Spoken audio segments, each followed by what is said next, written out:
तो हज़रत अली के लश्कर में 20,000 ऐसे अफराद थे जो शामिल थे और बाकायदा वो जंग जुमल और जंग सिफ़ीन में लड़ रहे थे।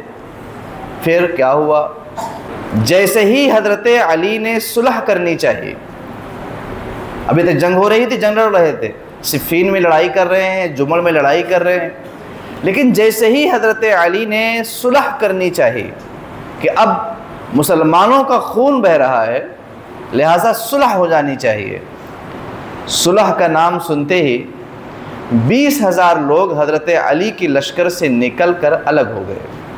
क्यों? ये तो वफ़ादार लोग थे, हज़रत अली के चाहने वाले थे, ये अलग क्यों हो गए? सुलह से घबरा क्यों गए? तो यही सोचने का अहम तरीन मौका है। दरअसल ये न हज़रत अली के वफ़ादार थे और ना ही सामने वाले लश्कर के गद्दार थे, ये मुसलमानों में फूट डालने वाले लोग थे। जब तक मुसलमानों में आपस में इख्तलाफ रहा, ये उसका फ़ायदा उठाते रहे, लेकिन जैसे ही देखा कि ये दोनों लोग एक हो जाएंगे तो फ़ौरन दोनों से हटकर अलग हो गए। उन्हीं लोगों को इस्लामी ज़ुबान में खारजी कहा जाता है। जब लश्कर से ये लोग अलग हुए सुलह की बात सुनकर, तो इन लोगों ने हज़रत अली पे इल्ज़ाम लगाते हुए कहा, इनिल हुक्म इल्ला लिल्लाह। ये पहला मौका है जहाँ कुरान की आयत को गलत मौके पे पढ़ा जा रहा है। ध्यान से सुने आप, पहला मौका है जहाँ कुरान की आयत को गलत मौके पे पढ़ा जा रहा है। आयत सही है, कुरान है, मगर उसका मौका, उसकी जगह, उसकी मुनासिबत, ये सब गलत है। इन लोगों ने निकलने के बाद हज़रत अली से कहा, इनिल हुक्म इल्ला लिल्लाह, हुक्म नहीं चलेगा मगर अल्लाह का, और आपने सालिस फैसल मुकर्रर किया है ताकि दोनों में सुलह हो जाए। ऐसा करने की वजह से ए अली तुम काफिर हो चुके हो। कौन काफिर हो गया? हज़रत अली हो गए। क्यों काफिर हो गए? क्योंकि मुसलमानों में वो सुलह कर रहे। हज़रत अमीर मुआविया रदी अल्लाह अन्हु के लश्कर से हज़रत अली सुलह करना चाह रहे हैं, इस वजह से इन लोगों ने क्या कहा, आप काफिर हो गए हो। अभी तक उनके लिए लड़ रहे थे, सुलह की बात आई तो हज़रत अली पे इल्ज़ाम लगाया, लेकिन इल्ज़ाम डायरेक्ट नहीं लगाया, यहाँ भी सोचना है आपको। और फिर आपको समझ में आएगा कि हम लोग इस 1400 साल की कड़ियों से क्यों जुड़े होते हैं। हम आपसे बार बार ये क्यों कहते हैं कि इनकी भी मानो, इनकी भी मानो, इनकी भी मानो, क्या वजह होती?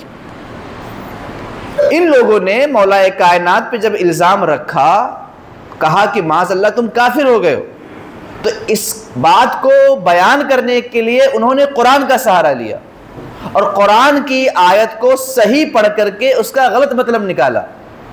आयत सही पढ़ी, आयत में कोई गलती नहीं की, मगर मतलब उसका गलत निकाल करके हज़रत अली पे फिट कर दिया कि ए अली, कुरान में है इनिल हुक्म इल्ला लिल्लाह, अल्लाह के अलावा कोई फैसल, कोई हकम नहीं बन सकता, और आपने इन लोगों को हकम बना दिया है, लिहाजा तुम काफिर हो गए हो।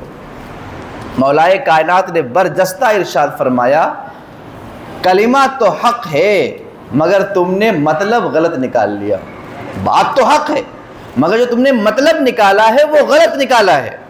फिर क्या हुआ?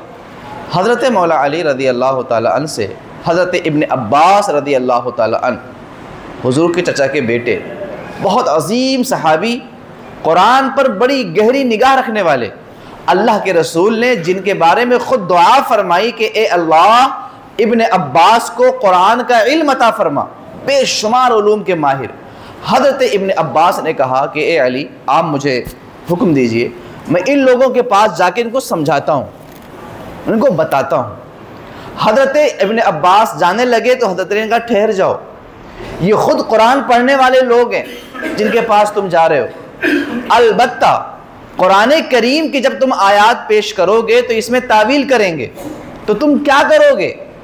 तो तुम्हें यह करना है कि जब ये कुरान की आयात पेश करेंगे और तावील पेश करेंगे तो तुम रसूलुल्लाह सल्लल्लाहु अलैहि वसल्लम की हदीस पेश कर देना, क्योंकि कुरान समझने के लिए रसूलुल्लाह सल्लल्लाहु अलैहि वसल्लम की हदीस के हम मोहताज हैं, उसके बगैर नहीं समझ सकते। हज़रत इब्ने अब्बास गए, उन लोगों को समझाया। पहली बात फरमाई, सुनो, तुमने कुरान पढ़ा, हज़रत अली वो हैं जिन्होंने रसूलुल्लाह से कुरान पढ़ा है, वो तुमसे ज़्यादा कुरान समझते हैं, कुरान के मानी और मतालिब को तुमसे ज़्यादा हज़रत अली समझने वाले हैं। तुम कुरान की आयत को पढ़ के उन पे इल्ज़ाम रख रहे हो, तो क्या अली के पेश नज़र ये कुरान की आयत नहीं है? फिर वो चीखने लगे और आवाज़ें करने लगे, अपनी अपनी बातें पेश करने लगे। हज़रत इब्ने अब्बास रज़ी अल्लाह ताला अन्हु ने फरमाया कि देखो, कुरान की जो ये आयत करीमा जिसमें ये फरमाया गया इनिल हुक्म इल्ला लिल्लाह, अल्लाह के अलावा कोई हकम नहीं बन सकता, उसी कुरान में अल्लाह ताला ने फरमाया कि जब दो लोगों में इख्तलाफ हो जाए तो तीसरे आदमी को बीच में लाओ ताकि वो सुलह करा दे। तो ये भी कुरान करीम में है, ये भी कुरान करीम में है। हज़रत अली की नज़र दोनों पे है। और दूसरी बात यह है कि ये बताओ कि कुरान जो है कलाम इलाही तो है, लेकिन क्या कुरान बोलेगा? क्या कुरान किसी का हाथ पकड़ेगा? क्या कुरान दो लड़ने वालों के बीच आके खड़ा हो जाएगा? अरे कोई तो होगा जो कुरान की आयत पढ़ेगा, उसका मतलब बताएगा, उसे समझाएगा। तो तुम बताओ कि कुरान के मतलब को कौन समझाएगा? तो उन्होंने कहा जिसने ज़्यादा समझा होगा वही समझाएगा। तो तुम बताओ कि हज़रत अली ने कुरान समझा कि नहीं समझा? सवाल जवाब का तरीक़ा। तो बहरहाल इस तरह से तकरीबन 5000 से ज़्यादा लोगों ने तौबा कर ली और दोबारा हज़रत अली के लश्कर में शामिल हुए।